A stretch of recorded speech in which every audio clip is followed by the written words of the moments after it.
सुप्रभातम बच्चों, आशा करता हूँ कि आप कुशल होंगे, प्रसन्न होंगे और अपने स्वाध्याय के बारे में पूरा ध्यान दे रहे होंगे।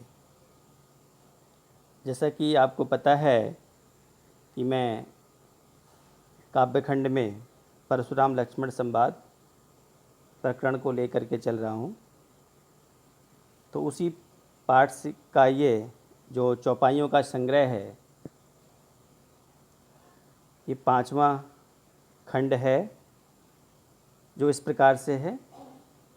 एक बार पहले पढ़ करके बताता हूँ, आप लोग ध्यानपूर्वक सुनेंगे और एक एक पंक्ति, एक एक चौपाई को पढ़ते जाएंगे मेरे साथ।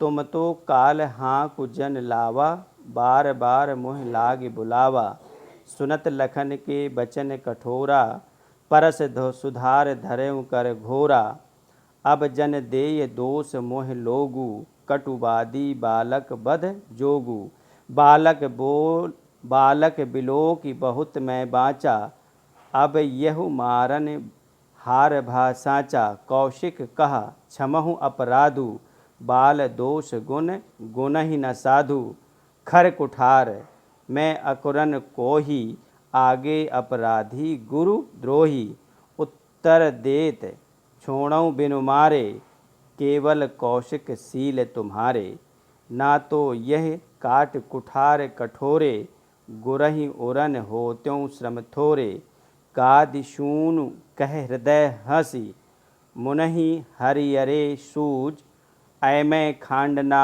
ऊख में अजहु न बूझ अबूझ। अब बच्चों एक एक चौपाई को का भावार्थ बताते हुए, तो यहाँ पर जैसा कि आप जानते हैं कि परशुराम जी और लक्ष्मण जी का संवाद हो रहा है। परशुराम जी कुछ कहते हैं, इसके बाद लक्ष्मण जी उनकी बातों को सुनकर के कुछ ऐसा कह देते हैं जिससे कि परशुराम जी और क्रोधित हो जाते हैं। तो कहते तुम तो काल हाँ कुजन लावा, बार बार मुँह लाग बुलावा। तो लक्ष्मण जी कहते हैं कि ऐसा लगता है कि परशुराम जी ने मेरे लिए तो काल अर्थात मेरी मृत्यु को हुई बुला करके मेरे सामने खड़ा कर दिया है। सुनत लखन के बचन कठोरा, जब परशुराम जी ने लक्ष्मण जी के ऐसे कठोर वचन सुने तो अपने फरसा को संभाल करके और बड़ी तेज आवाज़ में घोर अर्थात कठोर स्वरों में बोले, अब जन देह दोष मोहि लोगु। अब इस सभा में उपस्थित जो इतने भी लोग हैं वो सब मुझे दोष मत देना। क्यों दोष मत देना? परशुराम जी इसका इसका उत्तर देते, कटुवादी बालक बध जोगु। अगर साधु संत समाज में अगर कोई बालक कड़ुआ बोलता है तो निश्चित रूप से वो बध मारने योग्य है, ऐसा परशुराम जी ने कहा। बाल बिलोक बहुत मैं बाँचा, मैंने इसको बालक समझ करके इसको बहुत बाँचा अर्थात बहुत पढ़ने की कोशिश की है कि किस प्रकार का बालक है, ये कैसा बालक है। अब यह मारन हार भा साँचा, मैंने इसको ठीक से पढ़ लिया है, समझ लिया है कि किस प्रवृत्ति का बालक है, कैसी इसकी मनोवृत्ति है। निश्चित रूप से मैंने इसको पढ़ लिया है, बाँच लिया है, ये मारने लायक है, अब ये बचने वाला नहीं है। कौशिक कहा क्षमऊ अपराधु, बाल दोष गुण गुणहि न साधु। बच्चों कौशिक यहाँ विश्वामित्र जी के लिए कहा गया है। तो विश्वामित्र जी ने परशुराम जी से कहा कि इस बालक के अपराध को क्षमा कर दीजिए। जो साधु न्यासी और ज्ञानी लोग होते हैं, ऐसे जो बालक होते हैं उनके दोषों की तरफ ध्यान नहीं देते। बाल दोष गुण गुणहि न साधु। जो साधु ज्ञानी लोग होते हैं, बालक हैं, ये तो दंड प्रवृत्ति के होते हैं, कुछ भी कुछ कहते रहते हैं, लेकिन इनको हम जो बड़े लोग होते हैं, ज्ञानी लोग होते हैं, क्षमा कर देती है। इसलिए हे परशुराम जी इनको माफ़ कर दीजिए। खर कुठार में अकुरन को ही, आगे अपराधी गुरुद्रोही।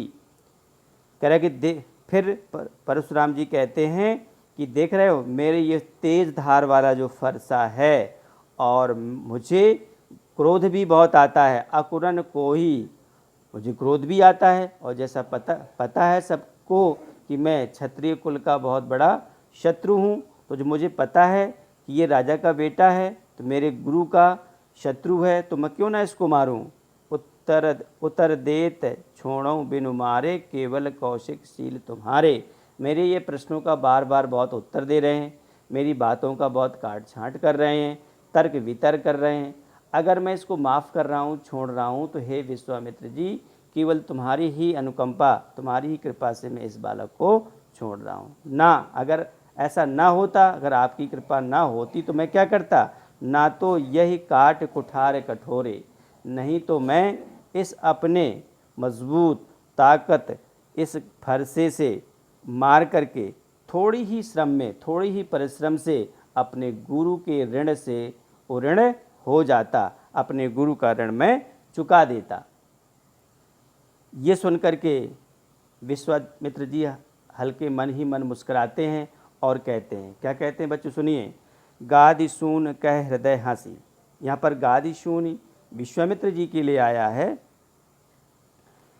कहते हैं अपने हृदय में, अपने अंदर ही अंदर हंसते हुए कहते हैं कि मुनहि हरिहरे सूझ। जैसे और क्षत्रियों को उन्होंने बड़े आसानी से मारा है, जैसे सावन के अंधे को केवल हरा ही हरा दिखाई देता है, तो ऐसे ही जैसे कि और दूसरे क्षत्रियों को मारा है, तो ठीक उसी प्रकार से समझ रहे हैं कि मैं इनको भी मार डालूंगा। गाद सून कह हृदय हंसी, मुनहि हरिहरे सूझ, ऐ मैं खांड ना।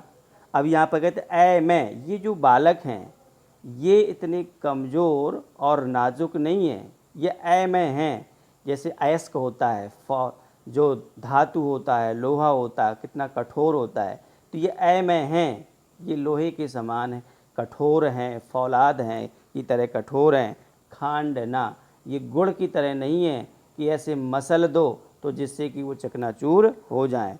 ऊख से बने हुए गुड़ के समान या खंड के समान नहीं है, जो कि ऐसे ही मसल देने से ये चकनाचूर हो जाएंगे। अजहु न बूझ अबूझ, इतना सब कुछ जानते हुए भी, अर्थात ये जानते हैं कि इस शिव जी का धनुष कोई सामान्य पुरुष नहीं तोड़ सकता, लेकिन फिर भी जानते हुए भी ना समझ बन रहे हैं।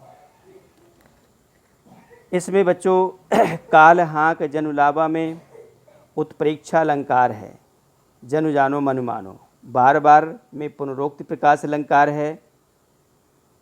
ऐ मैं खांड में विशेषोक्ति अलंकार है। चौपाई और दोहा छंद का सुंदर इसमें प्रयोग किया गया है। बच्चों निश्चित रूप से इन चौपाइयों का संग्रह आपको समझ में आया होगा। पढ़िएगा, समझिएगा और अभावार्थ निकालने का पूरा प्रयास करिए। धन्यवाद। आज की वीडियो में इतना ही।